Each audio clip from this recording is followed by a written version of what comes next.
Paulo e Silas oravam e cantavam hinos a Deus, e os outros presos os escutavam. E de repente sobreveio um tão grande terremoto que os alicerces do cárcere se moveram, e logo se abriram todas as portas e foram soltas as prisões de todos. E, acordando o carcereiro e vendo abertas as portas da prisão, tirou a espada e quis matar-se, cuidando que os presos já tinham fugido. Mas Paulo clamou com grande voz, dizendo: não te faças nenhum mal, que todos aqui estamos. E, pedindo luz, saltou dentro e todo trêmulo se prostrou ante Paulo e Silas. E, tirando-os para fora, disse: senhores, que é necessário que eu faça para me salvar? E eles disseram: crê no Senhor Jesus Cristo e serás salvo tu e a tua casa. Que assim te nome de Jesus. Aleluias.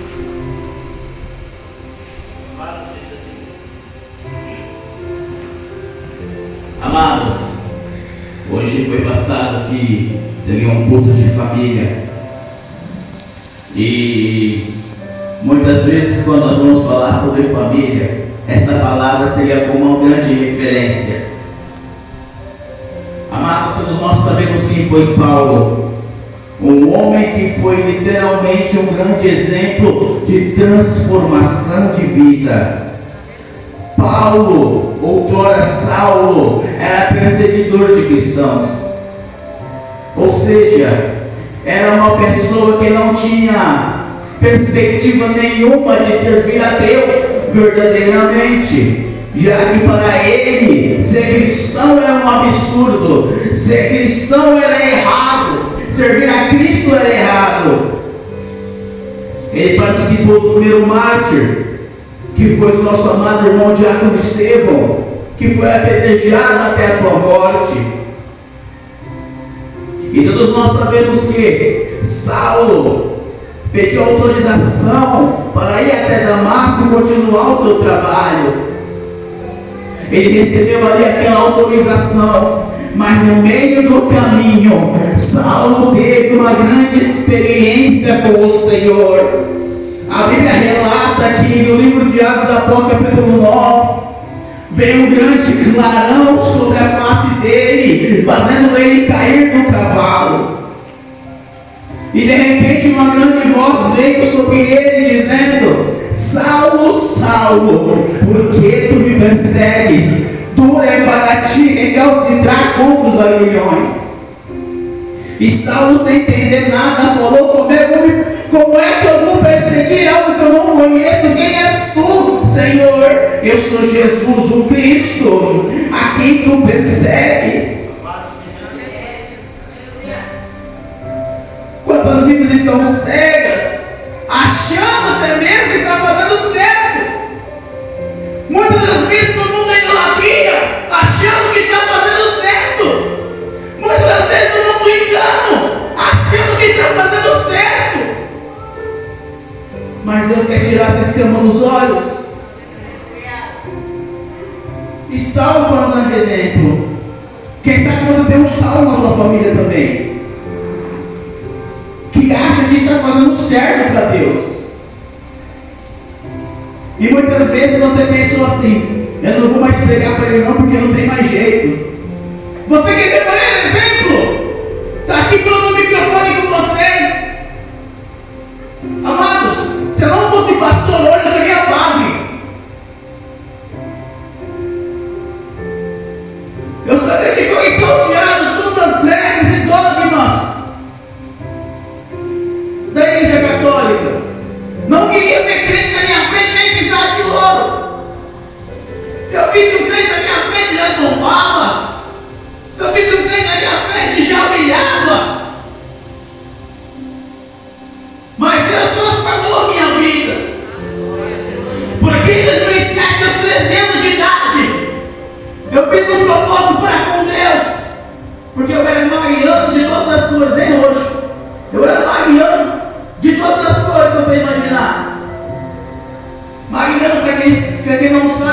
beneficiar da Maria.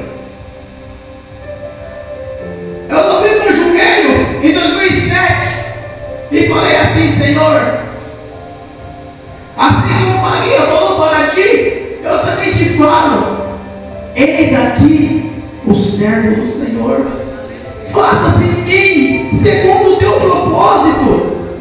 Um pré-adolescente de 13 anos de idade. Então, no ano de 2009, estava tudo programado para eu ser padre, para eu começar no seminário. Foi quando Deus trouxe a minha mãe lá do outro lado do mundo, lá do Japão. Fazia 10 anos que eu não via ela. E ela já veio para cá, crente, batizada, liberta de todos os vícios. Como ela mesmo já testemunhou aqui. E dei trabalho, porque 10 anos eu vi minha mãe, e eu de repente olho para ela, uma crente, e falei: meu pai, eu não acredito. Foram mais de 4 meses pregando a palavra para mim e rebatendo ela. Até que Deus começou a fazer um mover na minha vida. Mas eu não sou muito de contar meu testemunho de conversão, mas Deus está me tocando para falar isso. Eu não faço nada se Deus não mandar. E no dia 18 de janeiro de 2010, eu aceitei a aceitação de Cristo na minha vida como único Senhor e Salvador, porque aquele propósito que eu fiz em 2007, Deus escutou. Eu estava achando, pastor Padilha, que ir para o seminário virar padre era o que Deus queria da minha vida. Quem sabe você tem alguém que acha que está fazendo certo para Deus e você cansou de pregar para Ele e falou: não falo mais nada. E Deus está falando: persevera!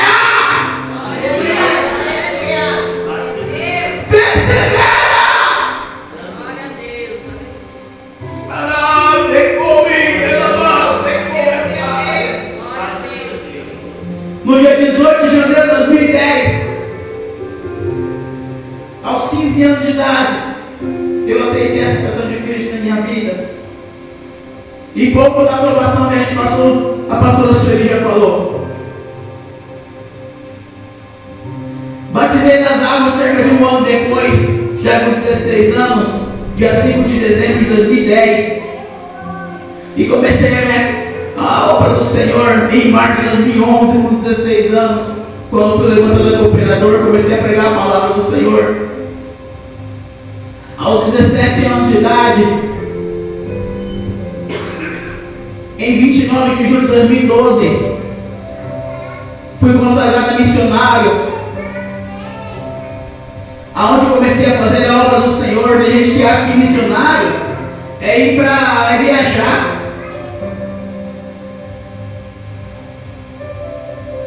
Campo Grande tem um campo tão grande para você fazer missões, pastor. E você acha que fazer a obra está aqui pregando. Aqui é um combustível, igreja. Aqui é para você se abastecer. Porque a obra do Senhor é lá fora. Deus já me levou ali na rodoviária velha para pregar a palavra. Deus já me levou ali no Jardim Paulista, onde tem muitas vidas precisando ali, atrás do Terminal Morenão. Pessoas que quando ouviam a palavra recebiam um prato de comida, choravam, pastor. Aquilo foi uma experiência para a minha vida tão grande. Deus me levou em bocas de fundo pregar a palavra, não falo para me gloriar, porque sim, essa é a minha obrigação. E ali sim eu tive uma experiência do que é realmente a obra do Senhor. E no dia 17 de agosto de 2014,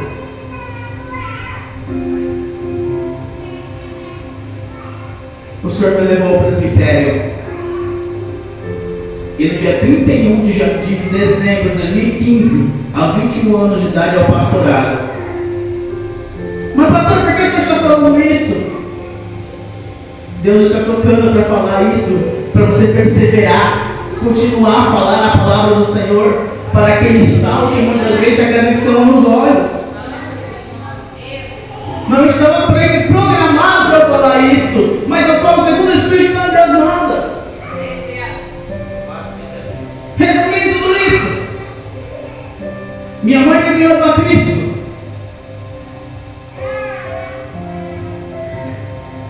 Deus me deu um ministério hoje, Ministério Evangélico Rendidos pela Graça, vai fazer 3 anos. Hoje estou lá no Jardim Aeroporto, onde estou morando. Minha mãe me ganhou para Cristo. E 10 anos depois, eu ungi ela pastora. E hoje ela é minha vice no ministério. Estamos caminhando juntos. Persevera com o teu ente querido. Persevera, porque você é o agente de salvação da tua casa. Você é o agente de salvação da tua família. Louvado seja Deus. Deus de poder de glória. Saulo ficou 3 dias sem enxergar nada, até que Deus mandou Ananias ir lá. Quando Deus falou com Ananias, o profeta, Ananias falou: eu vou, Senhor, mas eu não saber quem que é. Olha, é Saulo de Tarso, o Senhor quer me matar. Ele não tem dó de matar cristão, não tem dó de humilhar, de bater em cristãos. Aí Deus pega e fala para Ananias: vai, porque este é para mim um vaso escolhido. Ele mandou eu sou minha, vai, porque este é para mim um vaso escolhido. Muitos são chamados, mas poucos são escolhidos. Ananias foi, orou pela vida de Saulo, e Saulo retomou a visão na hora e trocou a identidade de Saulo. A partir de agora tu não é Saulo, tu é Paulo. Aí eu começo a ver aqui a epígrafe depois da conversão de Paulo. A epígrafe aqui diz assim, pelo menos a minha Bíblia diz assim: o perseguidor se torna perseguido. Paulo abriu mão de tudo para ser o pregador da graça de Deus, porque precisava de alguém para pregar a graça. Porque o primeiro que recebeu a salvação pela graça foi o ladrão que se arrependeu na cruz. Como assim, pastor? Esse pastor está doido. Vamos lá. A graça é o favor não merecido, ou seja, a salvação por arrependimento. E quando aquele ladrão, a teologia chama de Dimas, quando aquele ladrão olha e fala assim: Senhor, mestre, lembra-te de mim quando estiveres no meu reino. Aí Jesus olha para ele e fala: certamente ainda hoje se tu estarás comigo no paraíso. Isso é salvação pela graça ou não é? O ladrão foi o primeiro a conhecer a salvação pela graça. Quem é você para falar que quem está lá fora no mundo não tem acesso? É falta de você pregar para ele a salvação da graça.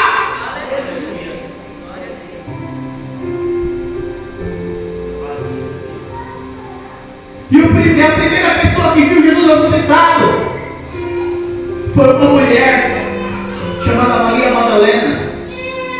Mas Maria Madalena, Jesus mandou ali falar para os apóstolos que Jesus tinha ressuscitado. Quando Maria Madalena foi, ninguém acreditava no ministério da mulher. Quando Maria Madalena foi, falou: Jesus ressuscitou, ninguém acreditou. Teve que o próprio Jesus ir lá falar com eles.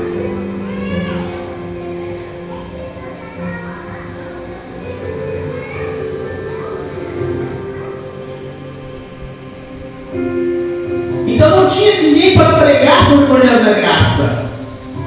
Então Deus teve que levantar um que não merecia a salvação salvação, um que necessitava de transformação, um que teve vivência para poder pregar o evangelho da graça.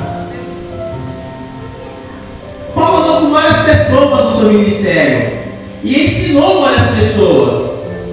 Mas neste momento aqui, da palavra que eu li aqui, Paulo estava andando com Silas, Lucas e Timóteo. Foi até Macedônia, foi até Filipos, conheceu aquela mulher que recebeu a palavra do Senhor e continuou ali em Filipos pregando a palavra do Senhor. Só que ali no meio do caminho teve uma menina com espírito de engano, um espírito de adivinhação, e começou a perturbar aqueles homens. Aonde ela passava, onde eles passavam, aquela menina: olha lá os grandes servos de Deus, olha lá os homens de Deus.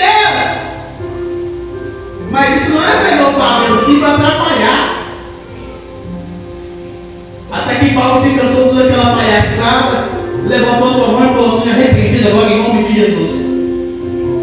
E naquele mesmo momento, aquela menina não adivinhava mais nem o nome da mãe direito. E aquilo gerou um conflito, porque já havia uma guerra religiosa entre os romanos e os judeus. E aquela menina gerava lucro para os senhores daquela região.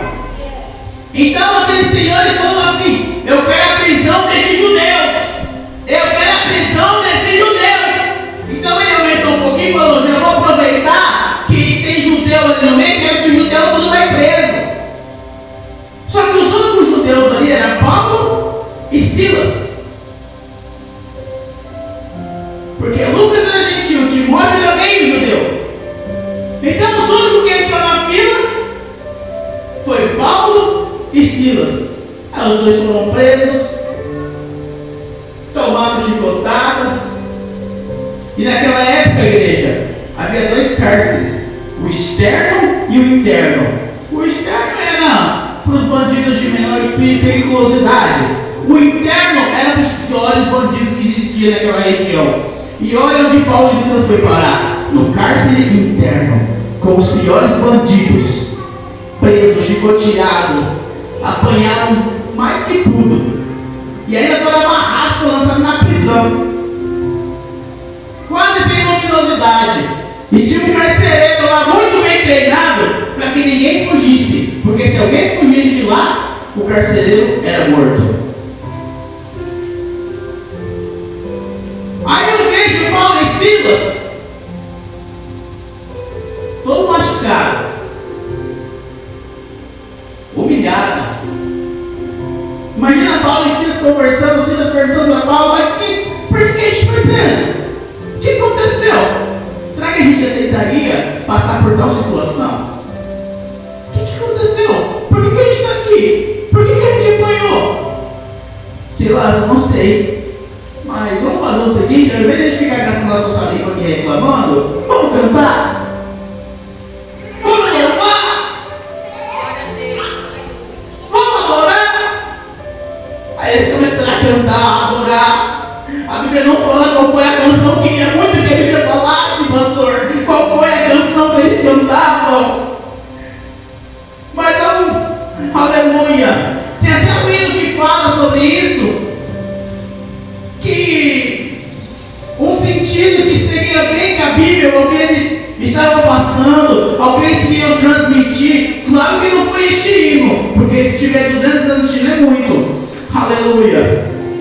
Mas o hino que poderia caber muito bem é aquele: se eu amo a mensagem da cruz, até morrer eu a vou proclamar, levarei eu também minha cruz, até por uma coroa trocar. Eu imagino Paulo e Silas ali continuando cantando e adorando, e os presos olhando para eles,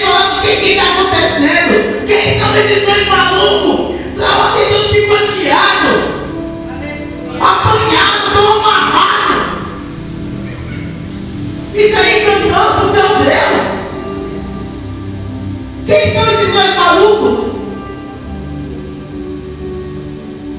Aí começa. Aí a Bíblia relata que veio um terremoto sobre aquele lugar.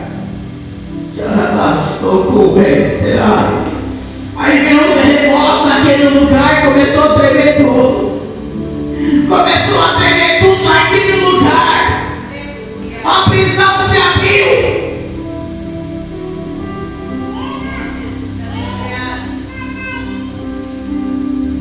E todo mundo ficou acordoado. E de repente o carcereiro acordou.